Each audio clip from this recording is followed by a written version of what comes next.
利路亚，阿门，哈利路亚，阿门。跟我们所有弟兄姐妹说平安。平安。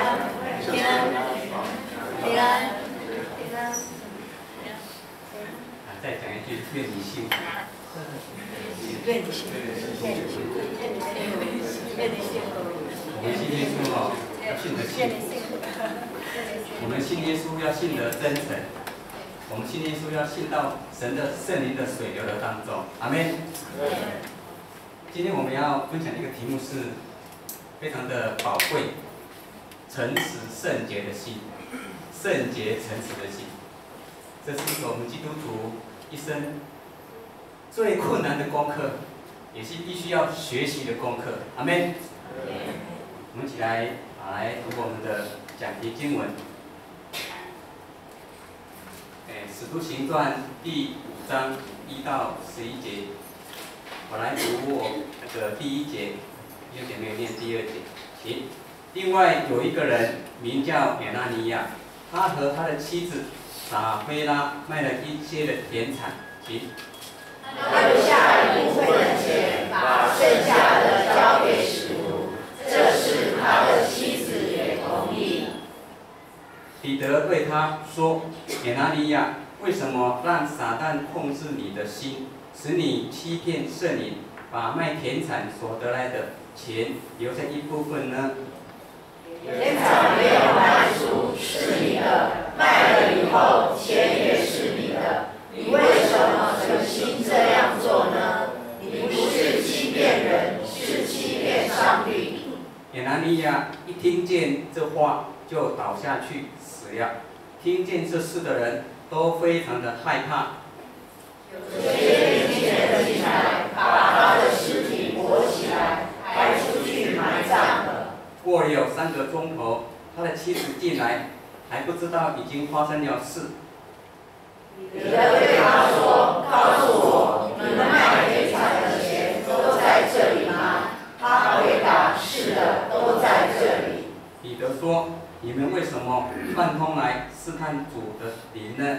你看，埋葬你丈夫的人就在门口，他们也要把你抬出去。”他立刻倒在彼得脚前死了。那些年轻人进来，看见他已经死了，就把他抬出去，葬在他丈夫旁边。一起来读11节，请。全教会和其他听见这事的人都非常害怕。再一次来，请。全教会和其他听见这事的人都非常害怕。阿门。我们一起来祷告。亲爱的天父，我们来感谢你，谢谢你拣选我们成为你的儿女。今天早晨，用我们的心灵诚实、全人全心意来到你的面前，来到你的圣殿中，就是要来敬拜你，就是要与你来连结，就是要聆听你的话语。主啊，求你那圣灵、那个启示的灵，那个圣洁的灵，充满在每一个人的生命当中，充满在每一个人的意念当中，让我们心思意念被你的圣灵来掌管，让我们所听到的成为我们生命的粮食，成为我们今天行道的力量。主啊，我们将我们以下的时间交在你的面前，无论是讲的、听的，都同我你造就。感谢赞美你，荣耀都归给你。祷告感谢，靠耶稣基督的圣名。阿门。我们圣经新约开始之后，就是讲耶稣的故事。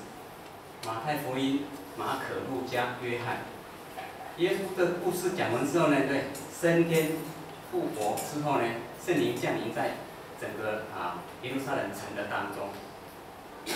那个当中之后呢，在马可楼上120个人祷告之后，整个教会就在他们的家开始成为一个聚集的地方。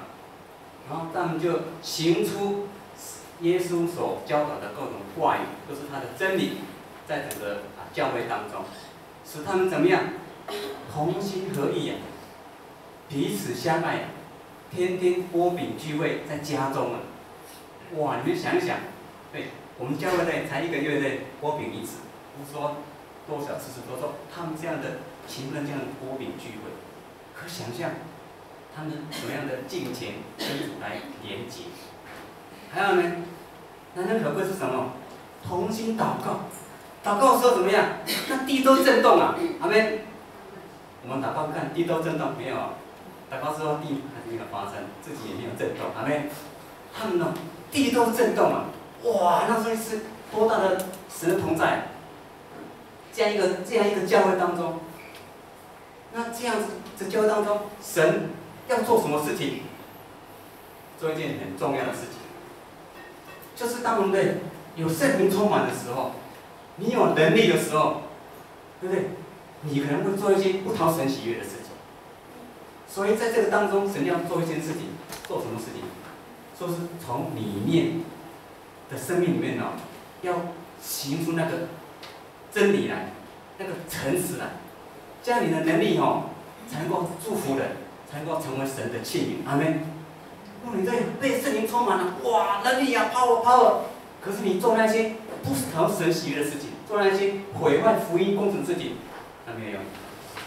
神就是要做这个事情，让我们的使徒对不对？让我们的信徒对不对？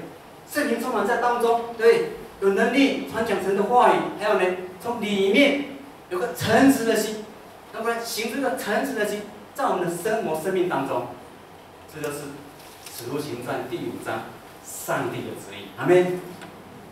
但是哦，光想没有用，我们人哦，就是眼睛对不对？就是要看到之后哦，所以我们人就是要看到之后，就才被看到哇，原来这样一个。原来这个这么的严重，这么的严重，所以怎么样？今天把这个以拿尼亚的麦田产的故事哦，放在第5章，放在使徒行传的前面这里。对，他不会放在后面了，放后面就没用了啊。你们已经做了很多的毁坏的事情，太慢了，所以放在第5章这里。神只要在第5章开始的时候，圣灵充满之后呢，就要什么？从内里有诚实的心哦。行出神给你的能力跟指引，阿门。所以第5章就是在这里，它不会摆在第7、8、9章了，在第5章，这是神的旨意在当中。我们来看哦，以拿尼亚，他的存心是什么？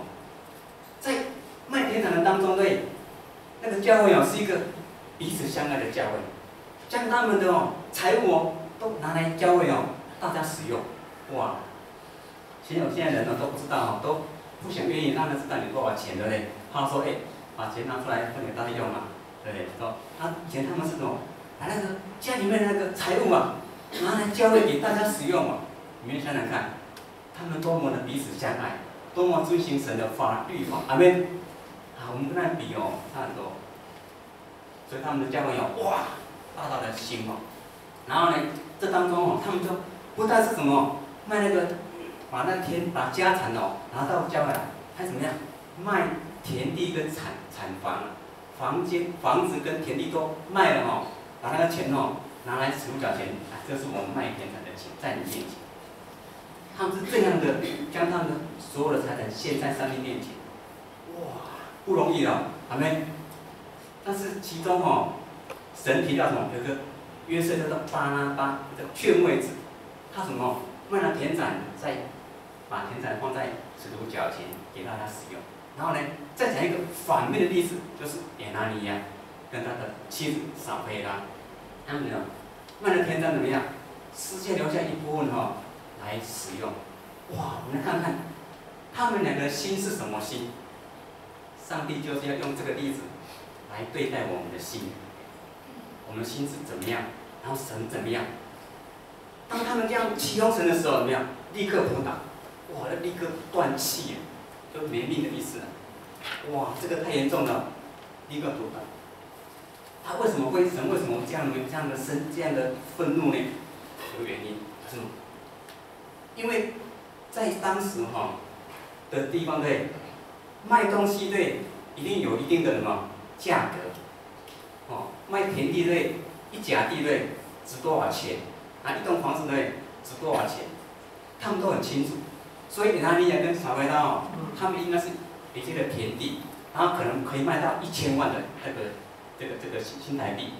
可是那一天他们放在使徒前面哦，可能只有100万，对，所以这个彼得说，哎，田产是你的，哦，卖不卖没关系，对，你奉献多少也没关系，你为什么说只有这些呢？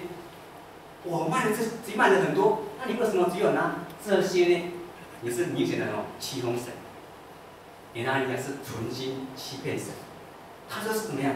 哇，表面怎么样？可以奉献呐、哎，我有奉献呐、哎，我有面子，我有什么得人什么的赞赏。私底下呢，还要钱可以花用，哇，一石两鸟，一举两得的，这是他的存心。但哦，彼得有没有给他机会哦？只有这些吗？只有这些吗？他们两夫妇怎么讲？哎，对，只有这些而已啦。彼得有没有给他机会啊？有啊。只有这些吗？他们讲，哎，只有这些而已。那彼得就说了，就不客气了，啊，你是不是欺哄人啊？你是欺哄神啊！哇，这个彼得这样一宣告出来哦，圣灵就一个动工，气绝扑倒，就这样啪，是没有机会了，这样扑倒。哇，这是一个很严重的事情啊！当时在看到的人哦，怎么样？心里面哦，怎么样？都非常的惧怕。哇，原来神是这样一个威严的神。我们看到那个圣经当中很多神击杀的事件，有没有？在那个撒母耳记下那个大卫有没有？要运约柜哦，从那个他的家运到那个耶路撒冷城的时候。乌撒就用那个牛车哈，就这样子失了脚，乌撒就去扶那个牛车，就被神击杀，因为哦不尊重神，哇，就马上就死。利未记第10章啊，亚伦的儿子的2个儿子也是献上，神没有吩咐他献祭啊，他就怎么样，就自己献上了，就立刻就被那降下来的火就烧死。神是烈火，神是忌邪。神是独行其事的神，所以神做这个事情，从古时到如今，今天他也这样做，但神没有用他那种激烈的手段来对待我们，但他还是在我们的当中。等一下我会说明。那神在那个时候为什么要做这个事情？为什么让这个事能够彰显出来？就是跟大家说，我们不仅要被圣灵充满，还要怎么样？里面要诚实，内里要诚实。神做这个事情大概有以下3个目的。第一个就是什么？跟大家说，神掌权，阿们。神从过去到如今都是掌权，他是我们生命的主，他是我们生命的主。哎，你尊重他，你亲近他，他就亲近。第二个，神要建立那个使徒他们的权威性，因为对以前那个使徒们哦，他们是渔夫啊。抓鱼的，好像我们现在是一个做工的一样，哇，他们要起来带一个教会啊，那谁要听你的，对不对？所以神就给他们权威，给他们圣灵，他们一祷告呢，哇，圣灵充满，缺点呢就能够起来，能够好起来，能够行走，阿们。所以神给他们权威。还有呢，神怎么样？要让我们人心能够内里能够诚实，能够借这个机会让教导人心能够学习这个诚实啊，学习这个诚实，不是光被圣灵充满，还要学习这个诚实，有借这个机会来教导我们，来教导我们。但是我们人往往都不是很难诚实，很难诚实。以前我在读高中的时候，那是有一次国文考试。那老师发完考卷之后他就说：“同学们自己作答，那我回办公室一下喝口水，等他再过来。”老师一离开之后我们班的那些激进分子，就那些平常很激进的分子，哇，书本马上抽出来，马上看，马上写。哇，这个作品什么会传染的，还没从后面一直传到前面来。我们在看啊，哇，你看大家都在看啊。我忍耐了很久，忍耐了很久。我不是不敢看，我是胆子小。我不是不愿意不想看，是什么？胆子小。怎么办？怎么办？到最后哦，我看大家都看，全部都哦，你不抄要点东西，你现在不抄，你要等到什么时候？啊，受不了了，拿出来。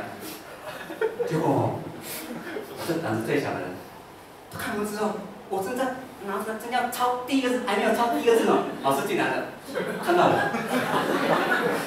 我，我在第3排的第2个位置，老师看到我。哦，庄同学，你看作弊，我心里面想，哦，老师那岳母啊，我是最后一个看的，我还没有抄到一个字，你怎么讲我？可是什么反正 is true， 这就是事实，对不对？老师看到这事实啊，他没有看到那么多人，有看到我。那天上课哦，我是很羞耻，因为我是一个不诚实的人。虽然这是个大环境，我是一个这样的人。我们要诚实哦，有时候要做。大环境之下，你会被影响。阿妹，我们现在看我们是也是这个样子。啊，这是一个例子。还有呢，我们来看一下哈、那从小到大，上帝都教我们的伦理道德啊、公民啊，教导我们什么？教导我们诚实啊。那诚实是什么呢？我们来看一下诚实的定义是什么。好，什么是诚实？都是与欺骗相反。诚实哦，借着正确的报道过去的事实，以取得对方未来的信任，叫诚实。耶稣说哈，诚实的源头是什么呢？就是耶稣说的话，就是真理。耶稣说：“我就是真理，道路、生命。”我们来看一看哦，这个诚实、真理跟信任哦，他们是同一个家族，的，好像是我们同一个教会一样。我记得我以前补英文的时候，我补英文哦补了3次，但是还没有补成功，因为我没有把这个家族这个观念哦放在我脑海当中。所以哦，你们读英文要有方法。我要请教我们这英文老师哦，怎么学，这辈子把它学好。阿门。很多人都想了，我现在要学英文，可是哦困难，我会讲。但是你们想想，这都是一个家族，有没有？真理的，这是从信任而来。你看 ，truth 还有 truth， 还有那个往下降一点点，我再讲一点，这样，往上，那个从第上面，那个诚实那个第一页，有没有呢？truthfulness， 对不对？3个字哦，我可能念的不是很标准，但是你们稍微包容一下。这样子，我要讲这3个字哦，他们是一个家族，都是怎么样？把真的事情哦，把它讲出来。然后呢，他有一个动机哦，赢得什么？对方哦未来的信任。你这次对不对？欺骗我对，下次我会不会信任你？不会的哦。会不会吃亏啊？当然不信任你，会保留。所以哦，诚实借着正确的报道过去的事情哦，以取得未来对方的信任。诚实是两个阶段哦。一个是表达过去的事实，然后呢取得信任取得了对方未来的信任，它是2阶段的东西，不是光报道，还要有想的东西。好，再往下看，有看到真理的信任？你看真理从信任而来，诚实是与基督的品格相符的话语或行为，所以我们耶稣说：“我就是真理、道路、生命。”这真理就是我们今天所要讲的诚实的根本的东西。好，你看，诚实是什么？黑白分明的。少许不诚实包括什么？善意的谎言。哇，我们常常会讲那个善意的谎言，表面上是善意，可是谎言，可是常常以后就会受苦。再来是为了保护某人而说谎，在我们的很多这个东西很多的争论但是我们想这都是不诚实，夸张，还有呢说出部分的真相，意图欺骗。哇！我在教会当小组长在我们家开小组聚会5、6年的时间，我对这个说出部分真相很怎么样？印象很深刻，因为每一个人来到我们的小组当中，还有在交大的小组当中，每一个人到我们当中嘛，对，一开始怎么样，就会怎么样谈论，对不对？然后呢，跟我们讲他的情况。对，我发现他们跟我讲的情况哈，都是讲什么部分事实，部分事实啊，对不对？那我就用神的爱啊，来爱他啊，为他来祷告啊。可是怎么，你祷告都不做，为什么？他只是讲什么部分事实啊，他后面那个大部分的不是这个东西，他都不跟我讲啊。所以我祷告是在那个部分事实当中为他来祷告祝福。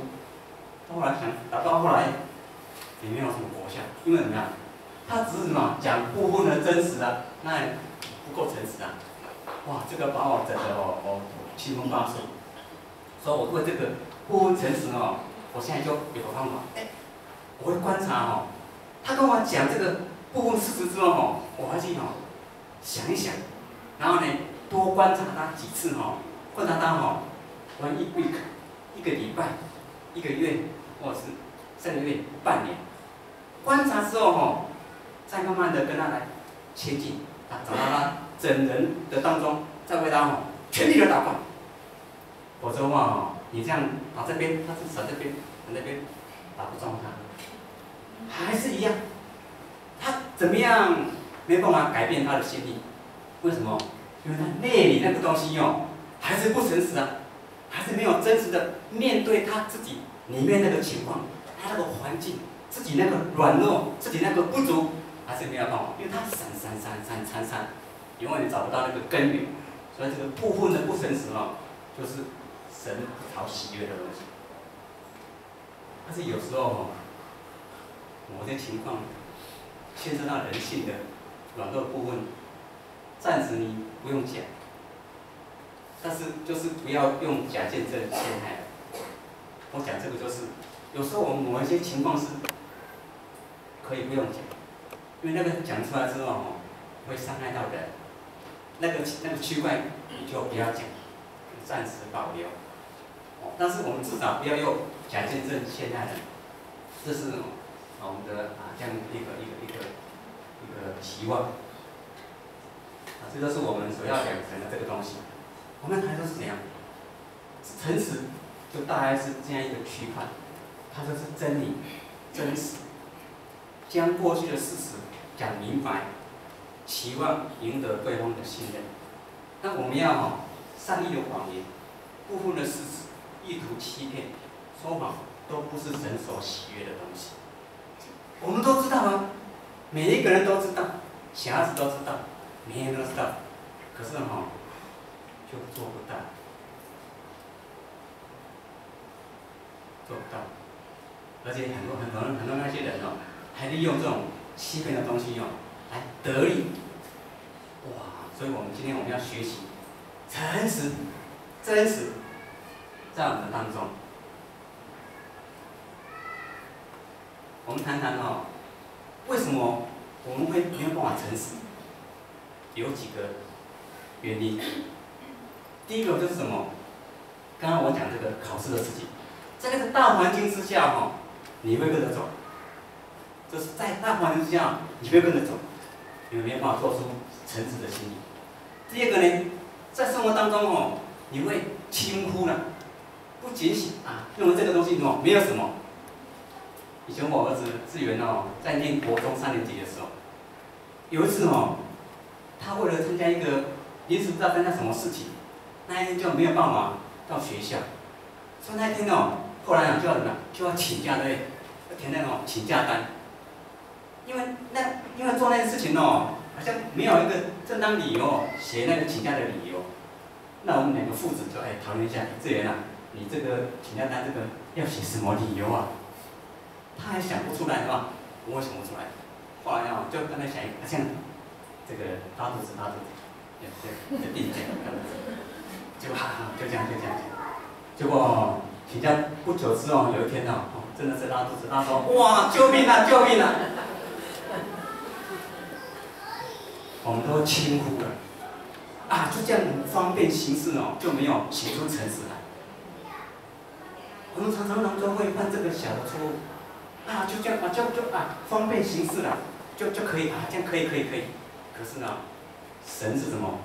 全知全能、无所不在的神。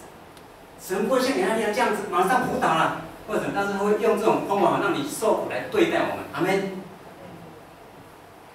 在那个小地方哦，我们要格外的谨慎。啊，一句话可以毁一个人的名誉。我说什么？一言什么兴邦什么，一言什么伤邦。话是可以让一个人哦往天上飞呀，也可能一个人像照样这样往下这样钻了。诚实跟欺骗哦，是两个啊，一个是一个很在一起常常在一起的东西。诚实是圣洁，诚实是神的心意。欺骗、说谎是撒旦的伎俩。撒旦是说谎之父，所以我们要常常警醒在我们的当中。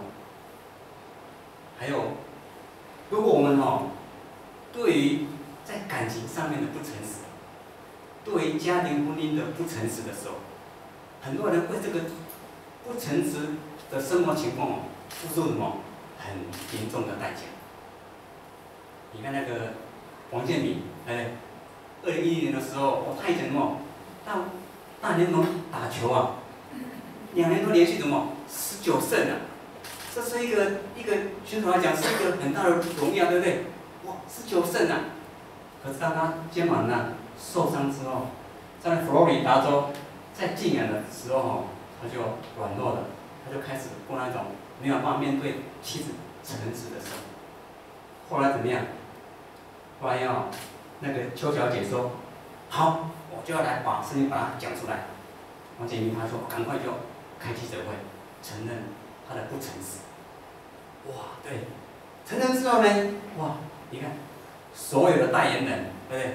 台湾所有那个代言广告，对不对？所有的代言广告，帽子啊，衣服啊，哇，洋基40号呢，40 number 呢，40号都在上面呢。对，帽子、打球什么都是他的名字。从那一次之后，收了，没有了。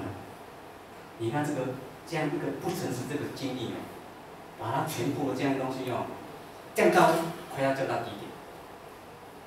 我身体不是，有一次我常去一个按摩脚的地方，因为脚部足部按摩的地方，一个师傅叫郑师傅，他说王建民以前他是我的偶像他是我的什么？他是我的最欣赏的一个球员。从那次之后他怎么说？不要提他了。你看这个对我们台湾人的心多么伤，这是一种软弱当中不诚实的情况，情感的不忠不诚实。对，他也认罪悔改，神要给我们机会，只是说我们要真实知道。诚实是这么的宝贵，诚实是无价的，阿门。诚实是无价的。你看那个罗时丰他是17岁的时候他就出来这个跟音乐要唱歌唱比赛，17岁他就那个声音浑厚啊，这第1名都得冠军，开始灌唱片。他是于天之后第2个台湾唱闽南语非常棒的一个歌手，于天还有那种。榕树下这个罗时丰他广告感冒勇士歌手勇士你看，他每个人都是认识这个人，长得又帅，可是什么？他1999年的时候发生一件那个吴小姐发生那个不正当的关系，后来这个吴小姐被那个一个周刊采访，这个吴小姐就因为怎么可以这样子，没经我允许就这样刊登。这吴小姐就自杀，这个法庭就开庭了，就调罗时丰去问怎么一个事情。后来因为这罪证不俱全嘛所以罗时丰也没有被起诉。但是这样结果整个名声就掉下来，损失也是很惨重。阿们。在我们生活当中还有很多讲不完的。我是举个例子说大环境之下，大家都这样做，我们可能也跟着这样做。在一个轻忽的当中，在一个不警醒的当中，方便行事的当中，你也会跟着这样做。还有呢，在你软弱的当中，你也会跟着这样做。还有你为了你要得的利益当中，你也会这样做。还有时候哦，有人对不对？问小孩子，你功课写好了没有？没有，哇，啪啪啪啪，哇，修理一顿。隔天再问，孩子啊，你功课写好了没有？写好了，写好了。其实还没有写好，没有，怕被修理。在面临威胁的时候，我们也会不诚实。这个是我们心里面那个不诚实的光景，阿们。很多例子，很多例子。但是我们今天讲的是要诚实，要怎么能够做到诚实呢？圣经给我们的教导有3个区块。第一个区块就是我们要认识诚实的源头是什么。耶稣说我就是真理，真理、信任、诚实，由耶稣基督的话语而来。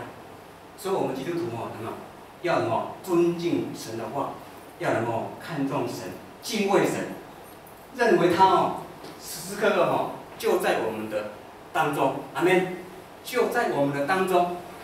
你就想到哇，万一对欺哄神怎么样，就会扑倒这个事情，你就成为你生命当中那一个警戒。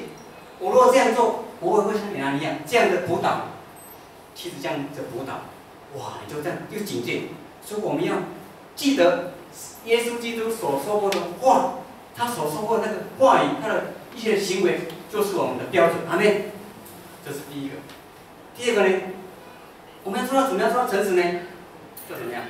我们要读神的话，读神的话默想、研读、朗诵之后，把神的话放在我们的心中，放在我们的心中。我们要 QT 安静的时刻。我们一定要把上帝的话放在我们的脑海当中，去思想、思考，慢慢的咀嚼。你看牛类、羊靠那反刍的这样走，咀嚼，思想，消化，更新，这样我们才能够行出诚实。因为这样你才有那个基督的心在我们当中。再一个是什么？我们要聆听圣灵给我们的警告。因为当我们信耶稣之后，有没有圣灵对就在我们当中呢，与我们同行。阿们。圣灵对是我们得基业的凭据啊。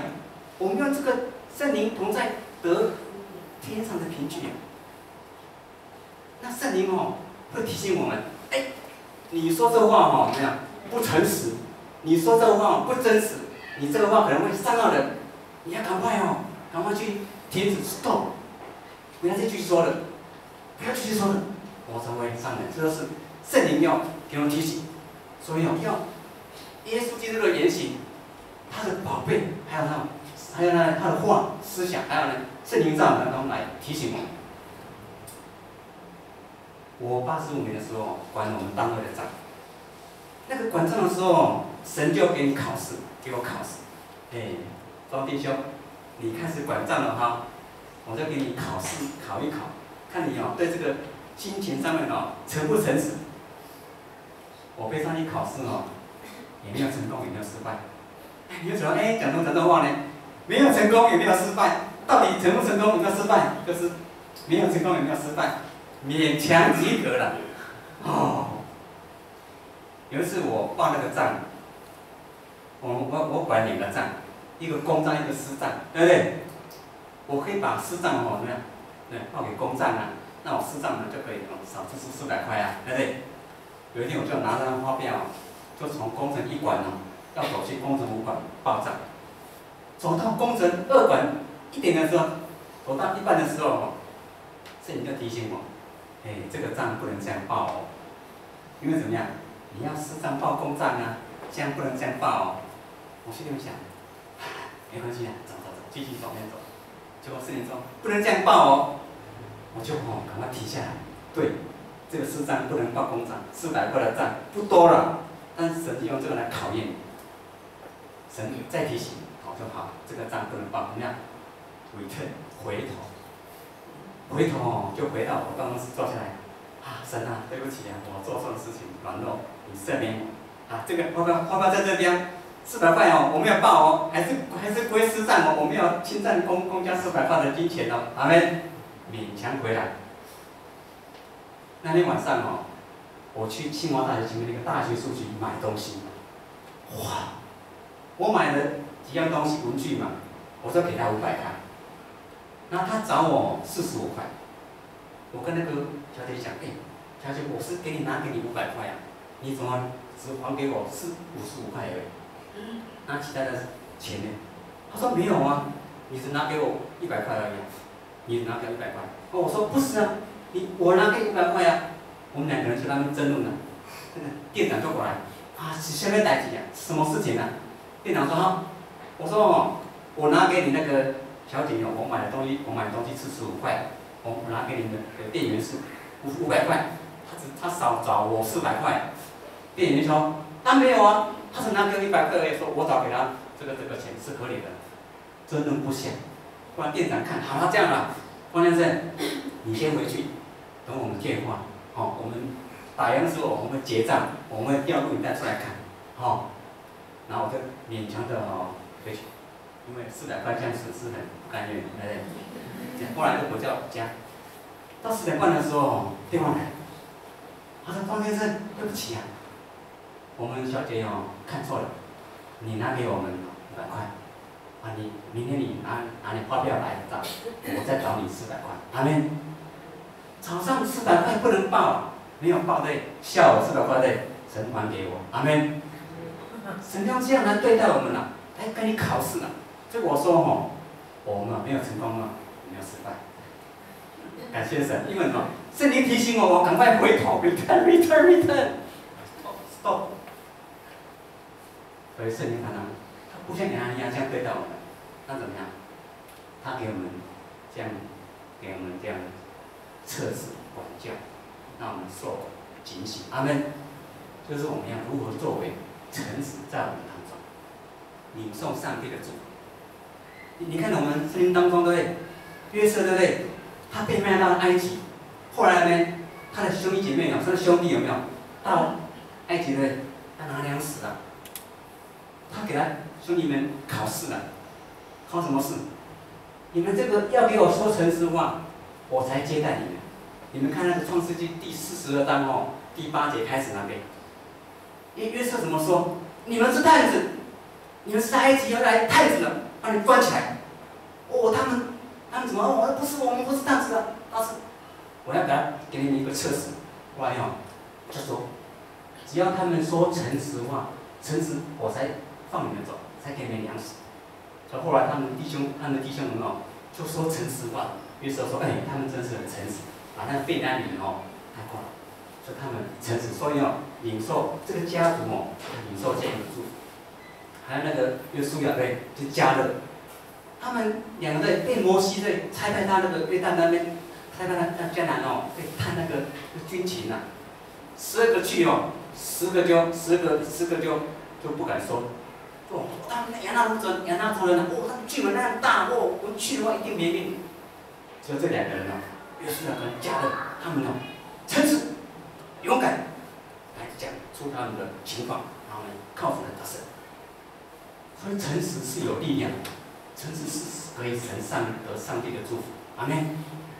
很多人的例子在我们当中，我们刚刚提到的失败的例子，我们也提到了成功的例子，我们也知道了诚实是什么。只有看在我们自己有没有把神放在我们的心中，把神的话去默想。我们越看重神，我们越读圣经，越读的精细，越思想放在我们的心中，我们越能够行出诚实来。阿门。这就是我们今天一个勉励。在很多环境当中，我们可能因为出乎轻忽，但是我们尽量能够做到这个情况，来成为自己，成为神的祝福。阿门。时间还有点，我再讲一个例子就可以做结束。这是一个诚实蒙祝福的例子，可能你们已经听过。就是以前一个国王，他年纪渐长，他就要把这个皇位传给那个有贤能的人，好像以前皇帝的尧舜禹汤这样做。传邪不传子，然后他就招聚天下那个公告说，现在国王怎么样，要找那个皇位的继承人，然后我们要选的人选的年轻人来成为储君在各地来召集这个储君，然后经过这个选举之后到了这个节选的时间哇，就5个人来到这个皇宫的里面那一天国王怎么样，亲自怎么样，要考试，要来面试，阿妹，看到这5个人是怎么一个情况，他们给他们查个题目，那一天就到了，这5个全国最精英的这年轻人来到皇宫面前，国王就说谢谢你们愿意来为国家有责任，愿意来参加这个皇子的这个决选人。那你们5位替你们欢迎你们，也为你们感到高兴。那我今天做出个题目给你们做，看你们的成果再来做什么最后的评判。这我的题目很简单，哇，这5个人刚开始一进皇宫的时候就很紧张哇，今天国王不知道会出什么那个题目会给我们做，我就这样戒慎的很谨慎，很恐惧来到国王面前。国王说你不用太担心，我题目很简单，就说好，这里有5袋这个植物的种子，你们每一个人拿一袋回去种，回去种，然后呢，一段时间之后，可能是半年了你们就回来把你们种的东西拿到皇宫来，我们就这样来比赛看谁没有比较好，对，谁种东西比较好。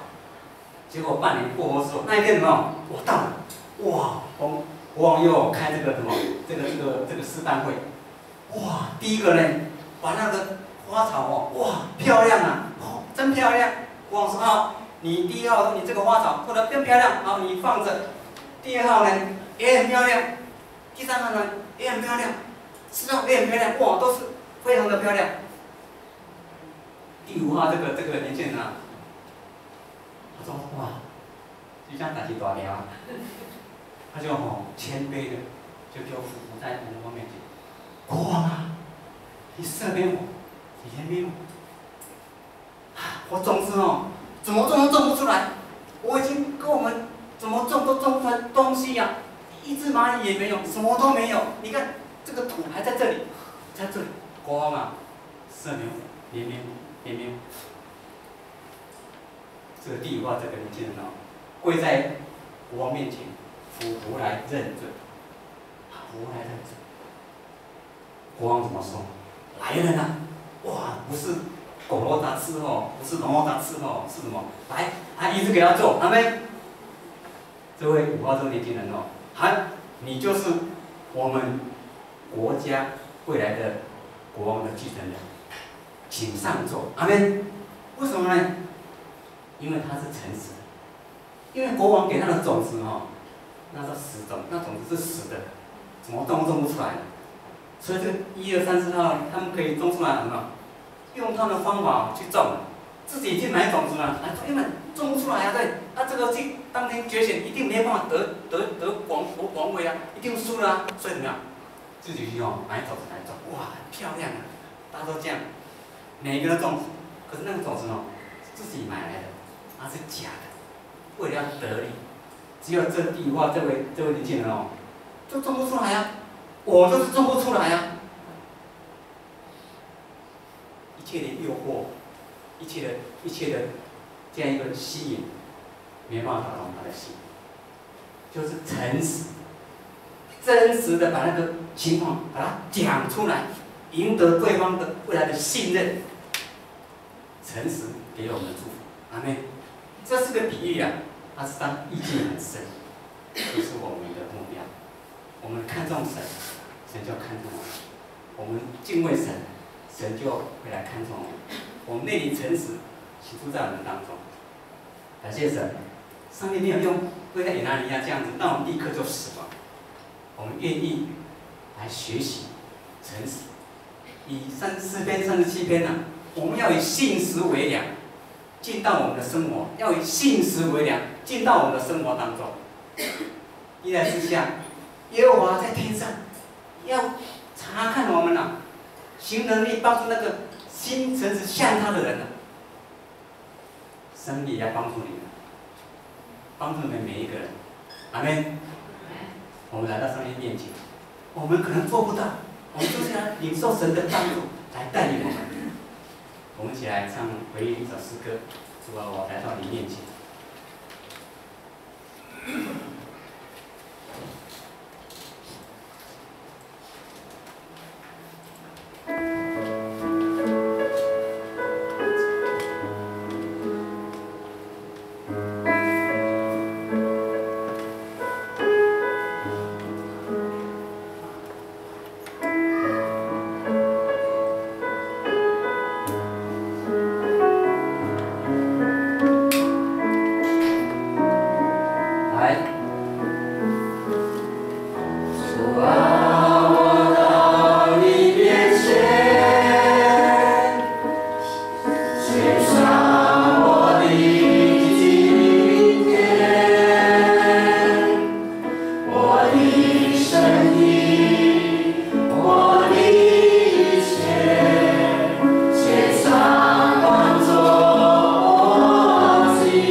神会给我们帮助，因为他是自由拥有掌权的神，他就在我们当中掌权的神。阿们。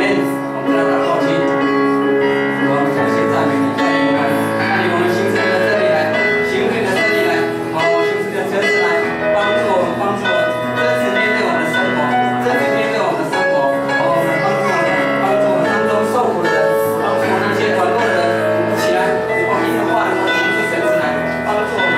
谢谢你，谢谢你，赞美你，谢谢你，赞美你。